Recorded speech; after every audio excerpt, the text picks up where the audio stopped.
తెలంగాణ ఉద్యమకారులు అమరుల కుటుంబాలను ఆదుకునేందుకు రాష్ట్ర ప్రభుత్వం అడుగులు వేస్తోంది.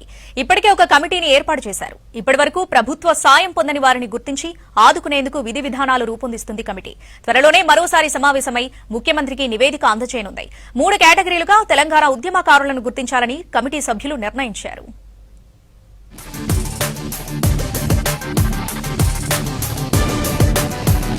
తెలంగాణ ఉద్యమకారులను గుర్తించి వారిని ఆదుకునేందుకు కాంగ్రెస్ సర్కార్ వేగంగా అడుగులు వేస్తుంది.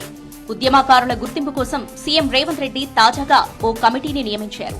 సీనియర్ రాజకీయ నేత, రాష్ట్ర ప్రభుత్వ సలహాదారు కె కేశవరావు చైర్మన్ గా ఏర్పాటు చేసిన ఈ కమిటీలో సభ్యులుగా మంత్రి Ponnam Prabhakar, TJS chief Kodandaram, MLC Addanki Dayakar, మాజీ ఎమ్మెల్సీ రాములు నాయక్ ఉన్నారు.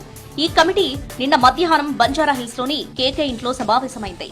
మంత్రి పొన్నం సీఎం రేవంత్ వెంట కాళేశ్వరం వెళ్లడంతో ఆయన మినహా మిగతా సభ్యులు ఇందులో పాల్గొన్నారు. పలు అంశాలపై చర్చించారు.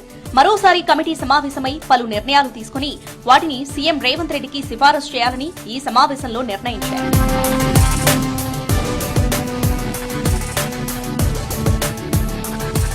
ఇందులో ముఖ్యంగా గత బీఆర్ఎస్ సర్కార్ గుర్తించి సహాయం పొందిన తెలంగాణ ఉద్యమకారులను మినహాయించి ఆ ప్రభుత్వంలో గుర్తింపు పొందని వారిని ఆదుకోవాలనే నిర్ణయానికొచ్చారు.